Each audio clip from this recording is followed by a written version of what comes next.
आज मैं आपको सेकंड पार्ट रेंट का, जो कि मॉडर्न थ्योरी ऑफ रेंट है, उसके बारे में मैं आपको बताऊंगी बच्चों। तो हम शुरू करते हैं। आज हम सबसे पहले ये देखते हैं कि हमारा कंटेंट क्या है। आज कंटेंट में है डेफिनेशन, यानी लगान के आधुनिक सिद्धांत की परिभाषा है। उसके बाद उसकी व्याख्या, एक्सप्लेनेशन, और उसके बाद है उस सिद्धांत की क्या विशेषताएं हैं, यानी कैरेक्टरिस्टिक्स। तो आइए बच्चों, हम शुरू करते हैं लगान का आधुनिक सिद्धांत। मैं doctor Kalpana Guha, Holy Cross Women's College, Ambikapur, Chhattisgarh से हूँ, और मैं अब आपको जो पाठ पढ़ाने जा रही हूँ वो है मॉडर्न थ्योरी ऑफ रेंट। इसके पहले हम रिकॉर्डा को सिद्धांत जो कल पढ़े थे, उसमें ये था कि केवल लगान भूमि को मिलता है, पर जो आधुनिक विचारक हैं, जो मॉडर्न इकोनॉमिस्ट हैं, उनका कहना है कि लगान एक प्रकार का सरप्लस है, एक प्रकार का बचत है। ये किसी भी साधन को, जैसे मैंने कल आपको बताया था, उत्पत्ति के 5 साधन हैं: भूमि, पूंजी, श्रम, संगठन और साहसी। तो किसी को भी लगान प्राप्त हो सकता है। तो सबसे पहले हम लगान की जो परिभाषा है, डेफिनेशन है, उस पर फोकस डालते हैं। लगान की परिभाषा श्रीमती जॉन रॉबिन्सन ने कहा है, किसी साधन का लगान उस साधन के द्वारा उपार्जित वह आधिक्य है जो उसे ऐसी न्यूनतम राशि के ऊपर उपलब्ध होता है जिसके कारण वह अपना कार्य करने के लिए आकर्षित होता है। इसी तरह दूसरी परिभाषा भी है जो कि प्रोफेसर बोल्डिंग की दी हुई है। उनका कहना है, आर्थिक लगान वह अतिरेक है जो साम्य की दशा में काम करने वाले किसी उद्योग में साधन की इकाई को वर्तमान व्यवसाय में बनाए रखने के लिए उसके न्यूनतम पूर्ति मूल्य अथवा अवसर लागत पर प्राप्त होता है। यदि इन दोनों परिभाषाओं से हम एक सामान्य निष्कर्ष निकालना चाहें तो यही कहता है कि लगान एक पुरस्कार है जो किसी भी साधन को प्राप्त हो सकता है। यहाँ कुछ एक बातें आई, जैसे कि अवसर लागत, अपॉर्चुनिटी कॉस्ट जिसे हम कहते हैं।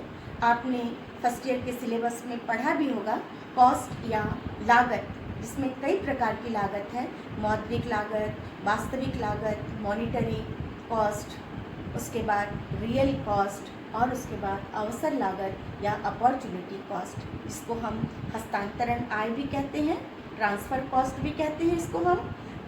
और ये जो लागत है वो बहुत ज़्यादा महत्व रखता है। जब किसी साधन को हमको किसी काम में बनाए रखना रहता है तो उसको उतना पुरस्कार देना पड़ता है जितना कहीं वो गतिशील होने पर प्राप्त कर सकता है।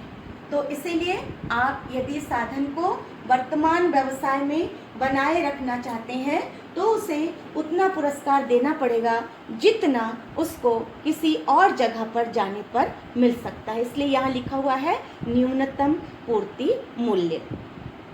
आधुनिक सिद्धांत में, जिसमें लगान निकालने के लिए प्रोफेसर इकोनॉमिस्ट है हमारे ये वॉम वीजर, जिन्होंने उत्पत्ति के साधनों को 2 भागों में बांटा है। एक है पूर्णतया विशिष्ट साधन और दूसरा है पूर्णतया अविशिष्ट साधन, परफेक्टली स्पेसिफिक और परफेक्टली नॉन स्पेसिफिक फैक्टर। और लगान निकालने के लिए सूत्र बताया गया इसमें, वास्तविक आय यानी एक्चुअल इनकम से यदि अवसर लागत यानी अपॉर्चुनिटी कॉस्ट को हम घटा देते हैं तो जो शेष बचता है वो लगान कहलाता है। वास्तविक आय से हस्तांतरण आय को घटाने पर लगान की प्राप्ति होती है। प्रोफेसर वॉन वीजर ने 2 जो साधन बताए हैं, इन साधनों के आधार पर ही लगान की उत्पत्ति होती है, ऐसा बतलाया गया है, जिसमें एक तालिका के द्वारा इन्होंने इसे स्पष्ट किया है। मानते हैं हम एक प्रोफेसर का उदाहरण ले लेते हैं, जो कि एक साधन है। एक प्रकार से प्रोफेसर भी एक श्रमिक ही है, एक लेबर ही है। हाँ, ये होता है कि कोई फिजिकल लेबर करता है और कोई मेंटल लेबर होता है, यानी कोई मानसिक श्रम करता है और कोई शारीरिक श्रम करता है। हमने इस टेबल पे जो है एक प्रोफेसर की ही वेतन को लिए हैं और उसको जो है हमने व्याख्या की है। इसमें आपको दिखाई दे रहा है प्रोफेसर की वर्तमान आय है 50,000 रुपये। अवसर लागत यानी कि यदि ये प्रोफेसर कहीं और काम करने जाए तो वहाँ पे भी उसको 50,000 ही मिलता है। अर्थात यदि हम लगान के इस सूत्र के अनुसार जाएं तो आर्थिक लगान के ऊपर उसको कुछ भी बचत प्राप्त नहीं हो रहा है, जो कि शून्य के रूप में दिखाई दे रहा है। यहाँ साधन जो है पूर्णतया अविशिष्ट है। यहाँ हम उसको कहते हैं पूर्णतया लोचदार, परफेक्टली इलास्टिक, या फिर हम उसको कहते हैं डायनामिक या गतिशील। मान लेते हैं हम अभी यदि सूरजपुर में कोई प्रोफेसर है, उसको 50,000 रुपये मिलता है, ठीक है, किसी सरकारी कॉलेज में है, और मान लीजिए वो अंबिकापुर के ही सरकारी कॉलेज में आता है, तो ये उसकी अवसर लागत होगी, उसकी ट्रांसफ़र कॉस्ट होगी, वो भी उतनी ही होगी 50,000 रुपये। ऐसे समय पर उसको कोई भी बचत या कोई भी लगान प्राप्त नहीं होगा। तो इसको हम कहते हैं पूर्णतया अविशिष्ट या गतिशील। ये वो साधन होते हैं जो कहीं भी गतिशील हो सकते हैं, कहीं भी इनको काम मिल सकता है, और इनकी वर्तमान आय और हस्तांतरण आय जो है ये दोनों जो है समान हो जाता है। ठीक है बच्चों, अब मैं जो 2 नंबर पे उसको बता रही हूँ। यहाँ साधन है 50,000 रुपये मिल रहा है उसको वर्तमान में, प्रोफेसर ही है, और कहीं पर यदि गतिशील होता है तो उसे कोई भी अवसर लागत प्राप्त नहीं होता है, जो कि शून्य के रूप में दिखाई दे रहा है। यानी कि वर्तमान आय ही संपूर्ण उसके लिए लगान बन गया है 50,000 रुपये। 50,000 से 0 को घटाया गया है तो ये 50,000 मिला है। यहाँ साधन पूर्णतया विशिष्ट है, या ये गतिशील नहीं है, अगतिशील है, या हम इसको कहते हैं परफेक्टली इन इलास्टिक सप्लाई, या पूर्णतया बेल उच्चदार पूर्ति। मैं एक बार आपको और बता देती हूँ। विशिष्ट साधन वो होता है जो केवल एक ही काम में लगा रहता है, उसे और कहीं गतिशील होने पर कोई पुरस्कार प्राप्त नहीं होता है। ये कोई स्पेसिफिक फैक्टर होता है। और इसके पहले वाला जो था अविशिष्ट साधन, ये वो साधन होता है जो कहीं भी गतिशील हो सकता है, और उसे कहीं भी गतिशील होने पर सेम रेट उसको प्राप्त हो रहा है।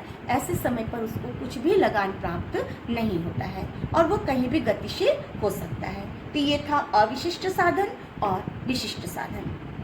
लेकिन वॉन विजर ने जो अपनी ये व्याख्या बताई है, वास्तविक जीवन में ये दोनों ही देखने को नहीं मिलता है। इसलिए ये जो तीसरा और चौथा यहाँ दिखाई दे रहा है, यहाँ पर तीसरी और चौथी स्थिति में साधन जो है partially specific, partially non specific है। मतलब कुछ मात्रा में विशिष्ट, कुछ मात्रा में अविशिष्ट, अंशतः लोचदार, अंशतः बेलोचदार। यहाँ उदाहरण को हम देखते हैं। यदि वो वर्तमान में कहीं काम कर रहा है, मान लीजिए हम अंबिकापुर का लेते हैं कॉलेज में, उसे 50,000 रुपये मिलता है। इसी काम के लिए यदि उसको कहीं वो बहुत दूर गतिशील होता है तो उसको 40,000 रुपये मिल रहा है। हो सकता है मे बी वो साधन गतिशील हो भी, और ये भी हो सकता है कि वो साधन गतिशील न भी हो। इसके पीछे कारण ये है कि कई बार ऐसा होता है कि पारिवारिक स्नेह होता है, या भाषा की कुछ प्रॉब्लम आती है, कुछ इस तरह का लगाव होता है, तो वो अपने शहर को छोड़कर दूसरी जगह जाना पसंद नहीं करता है। तो यहाँ तो खैर 40,000 रुपये था, वो तो जाना वैसे भी नहीं पसंद करेगा। लेकिन इसके आगे वाले जो कॉलम में हमको दिख रहा है, उसकी वर्तमान आय 50,000 है, और यदि वो कहीं गतिशील होता है तो उसको 60,000 रुपीज़ मिल रहे हैं। यदि मैं लगान निकालूँ तो प्रेजेंट से यदि मैं अपॉर्चुनिटी को माइनस करती हूँ तो यहाँ -10,000 रुपीज़ उसका जो है लगान आ रहा है। लेकिन बच्चों, लगान कभी भी माइनस में नहीं होगा, ऋणात्मक नहीं होगा, क्योंकि एक प्रकार का ये बचत है, एक प्रकार का सरप्लस है। ऐसे समय पर जैसे मैं भी आपको बताई, यदि आपको अंबिकापुर के कॉलेज में 50,000 मिल रहा है, और यदि बाहर जाने पर आपको 60,000 रुपये उसी काम के लिए मिलेगा, तो हो सकता है साधन यहाँ पर कुछ मात्रा में गतिशील हो जाए, और वो जब वर्तमान को छोड़कर यहाँ गतिशील हो जाएगा, तो जहाँ गतिशील होगा अब वो उसके लिए प्रेजेंट इनकम बन जाएगा 60,000। जहाँ वो छोड़ के आया है वो उसके लिए जो है अपॉर्चुनिटी कॉस्ट हो जाएगा 50,000। अब मैं यदि 60 से 50 को माइनस करूँगी तो निश्चित ही ये जो माइनस 10 है वो +10 में बदल जाएगा। इस प्रकार यहाँ साधन कुछ मात्रा में गतिशील होता है, कुछ मात्रा में अगतिशील, कुछ मात्रा में लोचदार, कुछ मात्रा में बेलोचदार भी होता है। तो ये मैं आपको तालिका के द्वारा बता रही थी, जो कि ऑस्ट्रियन अर्थशास्त्री थे वॉन वीजर। इन्होंने क्लासिफाई किया था विशिष्ट साधन, अविशिष्ट साधन और अंशतः विशिष्ट, अंशतः अविशिष्ट। अब मैं आपको लिए चलती हूँ डायग्राम की ओर। इसी तालिका के बेस पे ही मैंने आगे जो है इस चित्र को बनाया है।